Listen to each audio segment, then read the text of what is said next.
ਕਾਨੇ ਦੇ ਵਿੱਚ tuition centre ਦੀ ਛੱਤ ਬਾਲ ਤੇ ਆ ਡਿੱਗੀ। ਵਾਕਿਏ ਦੇ ਵਿੱਚ 14 ਬਾਲ ਜਾਂ ਬਹਾਕ ਹੋਏ, 10 ਤੋਂ ਵੱਧ ਬਾਲ ਜ਼ਖਮੀ ਹੋਏ। ਇਸ ਹਵਾਲੇ ਨਾਲ ਮਜ਼ੀਦ ਤਫਸੀਲਾਤ ਦੱਸ ਰਹੇ ਨੇ ਮਲਿਕ ਮੁਸ਼ਤਾਕ।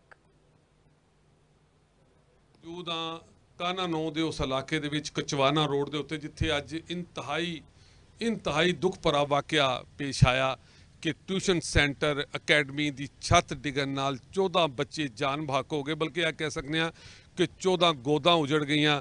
ਇਹ ਬੱਚੇ ਘਰੋਂ ਟਿਊਸ਼ਨ ਪੜ੍ਹਨ ਆਏ ਸੀ। ਅਸਲ ਵਾਕਿਆ ਕੁਝ ਇਸ ਤਰ੍ਹਾਂ ਹੈ ਕਿ ਟੀ ਆਇਰ ਤੇ ਗਾਰਡਰਾਂ ਦੀ ਬਣੀ ਹੋਈ ਪੁਰਾਣੀ ਛੱਤ ਸੀ ਜਿਨ੍ਹਾਂ ਦੇ ਉੱਤੇ ਟਾਇਲਾਂ ਦਾ ਕੰਮ ਹੋ ਰਿਹਾ ਸੀ ਤੇ ਛੱਤ ਵਜ਼ਨ ਨਾ ਸਹਿ ਸਕੀ ਤੇ ਥੱਲੇ ਬੱਚੇ ਜਿਹੜੇ ਟਿਊਸ਼ਨ ਪੜ੍ਹ ਰਹੇ ਸਨ ਉਹ ਮਲਬੇ ਥੱਲੇ ਦਬ ਗਏ ਤੇ 14 ਬੱਚੇ ਜਾਨ ਬਹਕ ਹੋਏ। ਚੁੱਕੇ ਇੱਥੇ 20 ਬੱਚਿਆਂ ਦੀ ਤਾਦਾਦ ਦੱਸੀ ਜਾ ਰਹੀ ਹੈ। ਟੋਟਲ ਅਕੈਡਮੀ ਦੇ ਵਿੱਚ 35 ਬੱਚੇ ਉਸ ਵੇਲੇ ਟਿਊਸ਼ਨ ਪੜ੍ਹ ਰਹੇ ਸਨ, ਲੇਕਿਨ 20 ਬੱਚੇ ਇਸ ਛੱਤ ਦੇ ਥੱਲੇ ਸਨ ਜਿਨ੍ਹਾਂ ਦੇ ਵਿੱਚੋਂ 19 ਬੱਚਿਆਂ ਨੂੰ ਫੌਰੀ ਤੌਰ ਤੇ ਹਸਪਤਾਲ ਪਹੁੰਚਾਇਆ ਗਿਆ, ਜਿਨ੍ਹਾਂ ਦੇ ਵਿੱਚੋਂ 14 ਬੱਚੇ ਜਾਨ ਬਹਕ ਹੋ ਗਏ।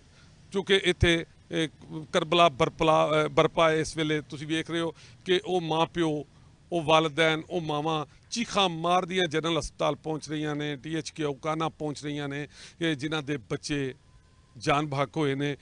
ਇਹ ਵਾਕਿਆ ਦੇ ਫੌਰਨ ਬਾਅਦ DIG operation Lahore, CTO Lahore, SSP Lahore ਇਹ ਸਾਰੇ ਇੱਥੇ ਪਹੁੰਚ ਗਏ। ਚੁੱਕੇ DIG ਆਪਰੇਸ਼ਨ ਨੇ ਫੌਰਨ ਇੱਥੇ ਪਹੁੰਚਦੇ ਅਹਿਕਾਮਾਤ ਜਾਰੀ ਕੀਤੇ ਤੇ 5 ਬੰਦਿਆਂ ਨੂੰ ਗ੍ਰਿਫਤਾਰ ਕੀਤਾ, ਜਿਨ੍ਹਾਂ ਦੇ ਵਿੱਚੋਂ ਮਾਲਕ ਮਕਾਨ ਸਮੇਤ 5 ਬੰਦੇ ਨੇ ਜਿਨ੍ਹਾਂ ਨੂੰ ਗ੍ਰਿਫਤਾਰ ਕਰ ਲਿਆ ਗਿਆ। ਉਹਨਾਂ ਨੂੰ ਪੁੱਛਿਆ ਜਾ ਰਿਹਾ, ਪੁੱਛ ਪ੍ਰਤੀਤ ਕੀਤੀ ਜਾ ਰਹੀ ਹੈ।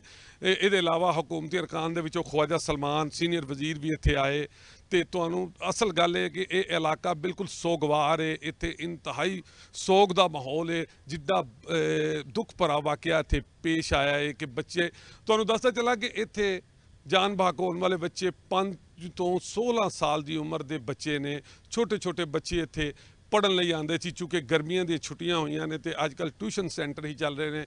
ਟਿਊਸ਼ਨ ਸੈਂਟਰ 'ਚ ਬੱਚੇ ਪੜ੍ਹਨ ਆਏ ਸਨ, ਲੇਕਿਨ ਉਹਨਾਂ ਨੂੰ ਕੀ ਪਤਾ ਸੀ ਕਿ ਇਹ ਮਾਤਮ ਕਦਾ ਬਣ ਜਾਏਗਾ ਅੱਜ, ਜਾਂ ਉਹਨਾਂ ਦੀ ਮੌਤ ਦੀ ਜਗ੍ਹਾ ਬਣ ਜਾਏਗੀ। ਛੱਤ ਦੇ ਉੱਤੇ ਟਾਇਲਾਂ ਦਾ ਕੰਮ ਸੀ ਤੇ ਛੱਤ ਜਿਹੜੀ ਹੈ ਪੁਰਾਣੀ ਬੁਸੀਦਾ ਸੀ TR ਗਾਰਡਰ ਦੀ, ਜਿਹੜੀ ਵਜ਼ਨ ਨਾ ਸਹਿ ਸਕੀ ਤੇ ਸਾਰਾ ਮਲਬਾ ਥੱਲੇ ਜਾ ਪਿਆ। ਰੈਸਕਿਊ ਦੀਆਂ ਟੀਮਾਂ ਇੱਥੇ ਫੌਰੀ ਤੌਰ ਤੇ ਪਹੁੰਚ ਗਈਆਂ। ਉਹਨਾਂ ਨੇ ਫੌਰੀ ਤੌਰ ਤੇ ਜ਼ਖਮੀ ਬੱਚਿਆਂ ਨੂੰ ਮਲਬੇ ਥੱਲਿਓਂ ਕੱਢਣਾ ਸ਼ੁਰੂ ਕਰ ਦਿੱਤਾ ਤੇ ਹਸਪਤਾਲ ਮੁੰਤਕਿਲ ਕਰਨਾ ਸ਼ੁਰੂ ਕਰ ਦਿੱਤਾ। ਚੂँਕਿ ਹੁਣ ਤੱਕ ਦੀ ਜਿਹੜੀ ਇਤਲਾਹ ਹੈ ਉਹ ਦੱਸਿਆ ਜਾ ਰਿਹਾ ਕਿ 14 ਬੱਚਿਆਂ ਦੀ ਕਨਫਰਮ ਇਤਲਾਹ ਹੈ, ਲੇਕਿਨ ਕੁਝ ਬੱਚੇ ਅਜੇ ਵੀ ਤਸ਼ਵੀਸ਼ਨਾਕ ਹਾਲਤ ਦੇ ਵਿੱਚ ਹਸਪਤਾਲ 'ਚ ਮੌਜੂਦ ਨੇ। ਇਹਦੇ ਇਲਾਵਾ ਟਿਊਸ਼ਨ ਪੜ੍ਹਾਉਣ ਵਾਲੀ ਉਸਤਾਦ ਵੀ ਜਿਹੜੀ ਹੈ ਉਹ ਵੀ ਜ਼ਖਮੀ ਹੋਈ ਸੀ, ਜਿਹਨੂੰ ਜਨਰਲ ਹਸਪਤਾਲ ਪਹੁੰਚਾ ਦਿੱਤਾ ਗਿਆ ਸੀ, ਲੇਕਿਨ ਦੱਸਿਆ ਜਾ ਰਿਹਾ ਕਿ ਉਹ ਖਤਰੇ ਤੋਂ ਬਾਹਰ ਹੈ ਤੇ ਡਾਕਟਰਾਂ ਦਾ ਆਖਣਾ ਹੈ ਕਿ ਜੋ ਹੀ ਸਾਨੂੰ ਮੁਕੰਮਲ ਤੌਰ ਤੇ ਪਤਾ ਚੱਲ ਜਾਏਗਾ ਤੇ ਉਹਨੂੰ ਡਿਸਚਾਰਜ ਕਰ ਦਿੱਤਾ ਜਾਏਗਾ, ਲੇਕਿਨ ਅਜੇ ਤੱਕ ਉਹ ਵੀ ਹਸਪਤਾਲ ਦੇ ਅੰਦਰ ਹੀ ਹੈ। ਜਿਹੜੇ ਵੀ ਮਾਂ ਪਿਓ ਜਿਨ੍ਹਾਂ ਦੇ ਲਖਤ ਜਿਗਰ, ਜਿਨ੍ਹਾਂ ਦੇ ਬਹੁਤ ਪਿਆਰੇ ਬੱਚੇ ਅੱਜ ਜਾਨ ਬਹਕ ਹੋਏ ਨੇ, ਉਹ ਆ ਰਹੇ ਨੇ ਤੇ ਇੱਥੇ ਚੀਖੋ ਪੁਕਾਰ ਦਾ ਮਾਹੌਲ ਹੈ, ਅਫਸੁਰ ਦਾ ਮਾਹੌਲ ਹੈ। ਤੁਹਾਨੂੰ ਦੱਸ ਚੱਲਦਾ ਕਿ DIG ਆਪਰੇਸ਼ਨ ਲਾਹੌਰ ਨੇ ਵੀ ਆਖਿਆ ਕਿ ਅਸੀਂ ਉਹਨਾਂ ਦੇ ਜਿਹੜਾ ਦੁੱਖ ਹੈ ਉਹਦੇ ਵਿੱਚ ਬਰਾਬਰ ਦੇ ਸ਼ਰੀਕ ਹਾਂ। ਤੇ ਤੁਹਾਨੂੰ ਵੱਡੀ ਗੱਲ ਦੱਸਾਂ ਕਿ ਵਜ਼ੀਰ ਆਲਾ ਪੰਜਾਬ ਮਰੀਮ ਨਵਾਜ਼ ਸ਼ਰੀਫ ਨੇ ਇਸ ਵਾਕਿਆ ਦਾ ਨੋਟਿਸ ਲੈ ਕੇ ਮਾਮਲੇ ਦੀ ਪੂਰੀ ਇਨਕੁਆਇਰੀ ਕਰਵਾਉਣ ਦਾ ਹੁਕਮ ਦੇ ਦਿੱਤਾ ਤੇ ਆਖਿਆ ਕਿ ਜਿਹੜਾ ਵੀ ਬੰਦਾ ਕਸੂਰਵਾਰ ਹੋਏਗਾ ਉਹਨੂੰ ਸਜ਼ਾ ਵੀ ਦਿੱਤੀ ਜਾਵੇ। ਇਸ ਤਰ੍ਹਾਂ ਦੀਆਂ ਬਸੀਦਾ ਇਮਾਰਤਾਂ ਦੇ ਵਿੱਚ ਬੱਚਿਆਂ ਦੀ ਤਾਲੀਮ ਨਹੀਂ ਹੋਣੀ ਚਾਹੀਦੀ। ਵਾਕਿਆ ਦੀ ਮੁਜ਼ੰਮਤ ਵੀ ਉਹਨਾਂ ਨੇ ਰੱਜ ਕੇ ਕੀਤੀ ਹੈ ਔਰ ਵਾਕਿਆ ਦਾ ਨੋਟਿਸ ਵੀ ਲੈ ਲਿਆ ਹੈ, ਕਿਉਂਕਿ ਇੰਤਹਾਈ ਦੁੱਖ ਭਰਾ ਵਾਕਿਆ ਹੈ ਤੇ ਰਾਤ ਹੋ ਚੁੱਕੀ ਹੈ, ਲੇਕਿਨ ਅਜੇ ਤੱਕ ਵੀ ਇਹ ਇਲਾਕਾ ਮੁਕੰਮਲ ਸੋਗਵਾਰ ਹੈ। ਤੁਸੀਂ ਦੇਖ ਰਹੇ ਹੋ ਫਿਜ਼ਾ ਸੋਗਵਾਰ ਹੈ, ਜਿੱਥੇ ਐਡਾ ਵੱਡਾ ਵਾਕਿਆ ਹੋਇਆ ਕਿ 14 ਮਾਵਾਂ ਦੀਆਂ ਗੋਦਾਂ ਉਜੜ ਗਈਆਂ ਨੇ, 14 ਬੱਚੇ ਲੁਕਮਾਏ ਅਜਲ ਬਣ ਗਏ ਨੇ, ਲੇਕਿਨ ਅਜੇ ਤੱਕ ਪੁਲਿਸ ਦੀ ਵੱਡੀ ਨਫਰੀ ਇੱਥੇ ਮੌਜੂਦ ਹੈ। ਇਸੇ ਤਰ੍ਹਾਂ ਰੈਸਕਿਊ ਦੇ ਲੋਕ ਮੌਜੂਦ ਨੇ, ਕਿਉਂਕਿ ਰੈਸਕਿਊ ਦੀਆਂ ਟੀਮਾਂ ਬਰ ਵਕਤ ਇੱਥੇ ਪਹੁੰਚ ਗਈਆਂ ਸਨ। ਉਹਨਾਂ ਨੇ ਸਪੀਡ ਨਾਲ ਕੰਮ ਸ਼ੁਰੂ ਕਰ ਦਿੱਤਾ ਸੀ, ਲੇਕਿਨ ਅੱਲਾ ਦੇ ਫੈਸਲੇ ਨੇ 14 ਬੱਚਿਆਂ ਦੀ ਹੁਣ ਤੱਕ ਕਨਫਰਮ ਰਿਪੋਰਟ ਹੈ।